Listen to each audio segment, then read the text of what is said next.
Glenna Milberg is outside a gun shop in Port St. Lucie. And Glenna, you've also been able to speak with the gunman's father today. We send it to you.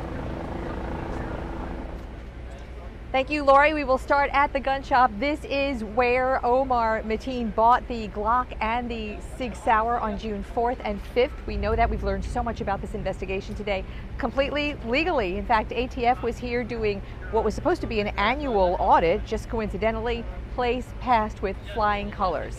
We've also learned a lot about how Omar Mateen planned and carried out this attack, but not necessarily about why he became so extreme. I shared their pain, their sorrow, their sadness of the family. If Sadiq Mateen could shed light on why his son unleashed terror and bloodshed, he did not today. He said he noticed nothing unusual when he last spoke to his son Saturday, just hours before the attack. And I wish he didn't have the license. I wish he didn't have the gun. Where are you going? When Omar Mateen worked the guardhouse for PGA Village, he'd passed background and psychological checks twice at G4S Security. The company had also assigned him to guard the Circuit Courthouse checkpoint, where attorney Stephen Smith remembers him. I just remember and kind of a cold stare. Do you remember that in hindsight, or did you notice that then? I remember that in hindsight.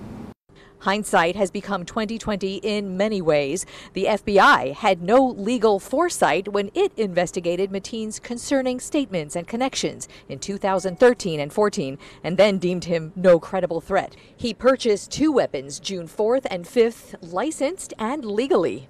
An evil person came in here and they legally purchased 2 firearms from us. And if he hadn't purchased them from us, I'm sure he would have gotten them from another local gun store in the area. From interviews with his current wife, investigators have learned Mateen cased Disney World and downtown Disney in April for a possible attack. And he cased Pulse nightclub earlier this month. I criticize him and I condone him for doing such a horrible act. And I don't agree with him and I don't forgive him.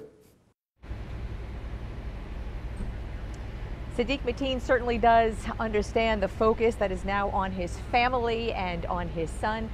Think about how Omar Mateen was pretty much completely clean on paper, but certainly we are learning now that the signs were there. I'm Glenna Milberg, live in Port St. Lucie tonight, Local 10 News.